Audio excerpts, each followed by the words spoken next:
नमस्कार दोस्तों। आज मैं आपके लिए इम्पोर्टेंट क्वेश्चन कराऊंगा, तो चलिए स्टार्ट करते हैं। पहला सवाल, 20 किलो ताजा तरबूज में 96% पानी है। तरबूज सूखने के बाद 95% पानी हो जाता है। तरबूज का वर्तमान वजन कितना है? देखो, पहले वजन था 20 किलो, ठीक है। बाद में कितना हो गया हमें नहीं पता। जब हमें नहीं पता तो हम उसे एक्स मान लेंगे। जब 20 किलो वजन था तो पानी था 96%, लेकिन बाद में पानी की मात्रा हो गई भैया 95%। ठीक है, यहाँ पे आपके पास 20 किलो जब तरबूज था तो पानी था 96%। अब बाद में जब सूख गया तो पानी हो गया 95%। अब इसको पहले आप हल करोगे कटा के, देखिएगा देखिएगा। इसको जब हम कटा लेंगे तो ये 24 चौके 96, 19 पंजे 95 कटेगा। तो ये 4 बार में कटा, 4 का गुना 20 से कर दीजिए, 20 गुने 4, और 5 का गुना आप x से कर दीजिए, 5 गुने x। ठीक है, चलिए अब यहाँ पे देखना ध्यान से। ये 5 से ये 20 अगर मैं कटाना चाहूं तो 4 बार में कट जाएगा, और 4 चौको कितना हो जाएगा 16। तो इधर बचा 16, इधर बचा x। तो याद रखें, अब हमसे पूछा है वजन कितना है, 16 किलो। पहला ऑप्शन प्रश्न का बिल्कुल सही जवाब हो जाएगा। पहले वजन था 20 किलो, बाद में सूखने के बाद कितना हो गया नहीं पता, x मान लिया। जब वजन 20 किलो था तो पानी 96% था, बाद में पानी 95% हो गया। 24 से कटा 4 बार में, 19 से कटा 5 बार में, 4 बार में कटा, 4 का गुना 20 से किया, 5 बार में कटा, 5 का गुना x से किया। अब 5 से मैंने 20 को कटाया क्योंकि बराबर में आमने सामने कट जाते हैं, तो 4 बार में कट गया। 4 चौकू 16, x का मान आ गया 16, यानी कि अब वजन कितना है 16 किलो। सभी को समझ में आ गया है। अब देखेंगे अगला सवाल। अगला सवाल है, एक दुकानदार क्रय मूल्य पर 82% की दर पर बेचता है, लेकिन 28% कम वजन का उपयोग करता है। इसका प्रतिशत लाभ या हानि क्या है? देखो, एक तरफ लिखो कॉस्ट प्राइस और दूसरी तरफ लिखिए सेलिंग प्राइस। ठीक है, कॉस्ट प्राइस क्या होगा, स्टार्टिंग में अपने आप में 100 होगा। जब कॉस्ट प्राइस हम क्या मानेंगे 100। अब 82% की दर पर बेच रहा है भाई, 100 की जगह पे वो 82 में बेच रहा है, तो 82 में जब बेचेगा तो वो 18 की छूट देगा। जब 100 रुपए की चीज थी, 82% की दर पे बेचता है तो 18 की छूट देता है। और जब पूरा 100 पे बेचेगा तो 28% कम वजन तोलेगा। तो 28 मतलब 100 में से 28 कम तोलेगा, मतलब 72 ही तोलेगा। याद रखना, बस इसको कटा लीजिए। 18 कम 18, 18 चौके 72 कटेगा। ठीक है, यहाँ तक किसी को कोई डाउट नहीं होगा। 100 से 100 कट जाएगा, इधर आ गया 4 और इधर आ गया 1, 4:1। मतलब 4 रुपए की चीज को आप 1 रुपए में बेच रहे हो। 4 रुपए की चीज को 1 रुपए में बेचे तो आपको नुकसान होगा 3 रुपए का। कितने पर? 4 पर। और प्रतिशत के लिए आप क्या करोगे, 100 से गुना। तो 4 से 100 कटेगा 25 बार में, 25 का गुना 3 से कर दो 75। लेकिन इस माइनस को मत भूल जाना, माइनस में आने का मतलब है हानि होना। तो 75% की हानि होगी। डी ऑप्शन आपके सवाल का बिल्कुल सही जवाब हो जाएगा। अब देखते हैं अगला सवाल। अगला प्रश्न है, 16% की वार्षिक साधारण ब्याज पर 4 वर्षों में दिए 8,432 रुपए के ऋण को चुकाने के लिए वार्षिक किस्त कितनी हो? ठीक है, 4 वर्षों में देनी है, देखना ध्यान से। अब हमने देखो, ये यहाँ पे हमने उधार लिया था, यहाँ पे हमने ये उधार लिया। अब यहाँ से यहाँ पे जब पहुंचे तो 1 वर्ष हो गया, यानी कि अब हम यहाँ से हमने उधार लिया था, यहाँ पे हो गया पूरा 1 वर्ष, तो 1 वर्ष की किस्त। फिर यहाँ पे आगे बढ़े तो 2 वर्ष की किस्त, फिर और आगे बढ़े तो 3 वर्ष की किस्त, और फिर और आगे बढ़े तो 4 वर्ष की किस्त। ठीक है, इतना क्लियर हो गया। तो पहली किस्त जब आपको कुछ भी पता नहीं है तो आप उसे क्या मानोगे, 100 रुपए। दूसरी को भी 100 रुपए लिखोगे, तीसरी को भी 100 रुपए लिखोगे, और चौथी को भी 100 रुपए लिखोगे। ये आपकी पहली किस्त है, ये दूसरी किस्त, ये तीसरी किस्त और ये चौथी किस्त। ठीक है, यहाँ तक आपने लिख लिया। अब देखना इसमें आपको करना क्या है, ध्यान देना पहली बात को कि 1 2 3 4 कितना हो गया टोटल 400। टोटल कितना हो गया भैया 400, यानी कि इतना आपको देना ही है। ठीक है, 400 तो हो गया। अब इस 400 में आपको क्या बात रखनी है, ध्यान देना मेरी बात को। क्या पहली किस्त 16% की दर से, समझना, 16% की दर से 100 रुपए का ब्याज कितना हो जाएगा, 16 रुपया हो जाएगा। मतलब इसमें आपको 16 जोड़ना है।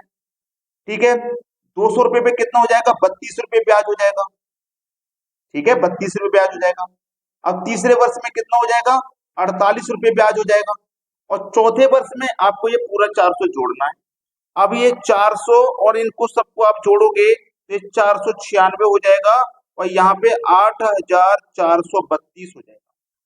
496 एकम 496, और 496 से ये कटेगा 17 बार, यानी कि एक की वैल्यू 17 है। आपको तो 100% का मान निकालना है।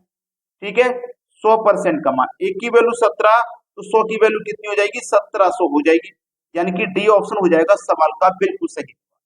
सभी को समझ में आ गया है। अब देखते हैं अगला प्रश्न। अगला प्रश्न है √7, √7, √7 इसी तरीके से चल रहा है तो इसका मान क्या होगा। आपने एक प्रश्न देखा होगा, जब कोई भी संख्या चले, एक ही संख्या रूट में चले, तो वो संख्या ही उसका आंसर होता है, ऐसा आपने देखा होगा सवाल में। लेकिन 7 तो यहाँ पे किसी में नहीं है, मतलब 7 तो है लेकिन उसके बाद पूर्णांक में नंबर दिया गया। तो कैसे हम कहेंगे कि कौन सा प्रश्न का सही जवाब होगा, कैसे कहेंगे भाई, क्या करें कि प्रश्न का आंसर हमें सही पता लगे। ठीक है, देखना ध्यान से। सबसे पहले तो मेरी बात को ध्यान से समझना, एक फॉर्मूला मैं आपको बताता हूँ। तो 2 की पावर n-1 n, 2 की पावर n-1, ठीक है। अब यहाँ पे क्या होता है, 2 की पावर n। चलिए ये आपको समझ में नहीं आएगा, इसको हटा दीजिए, मैं आपको डायरेक्टली समझा देता हूँ। जैसे 2 की पावर n, 2 की पावर n आपको लेना है। अब ये 7 है, 7 ले लो। ठीक है भाई, 7 दिया गया, 7 तो हम ले लेंगे। अब 2 की पावर n, यानी कि ये 7 कितनी बार आया, 5 बार आया है। तो 2 की पावर n का मतलब है n हमारा 5 बार आया। अगर 7 5 बार की जगह 6 बार आता तो यहाँ 6 ले लेते, 8 बार आता 8 ले लेते। ठीक है, अब 2 की पावर 5 का मान, 2 की पावर 5 का मान होता है 32। 2 की पावर 5 का मान 32, तो क्या करेंगे, यहाँ 32 लिखेंगे और ऊपर में इससे एक कम लिख देंगे, बस। बस यही देख लो किस ऑप्शन में है, बी ऑप्शन में है।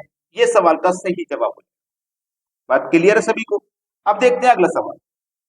अगला प्रश्न है 40% डिवाइड 40% डिवाइड 40% डिवाइड 40%। देखो सबसे पहले सीखो 40% डिवाइड, ठीक है, समझना। 40% डिवाइड, सबसे पहले 40% की वैल्यू निकालो। तो 40 लिखेंगे, परसेंट का मतलब बटे में 100।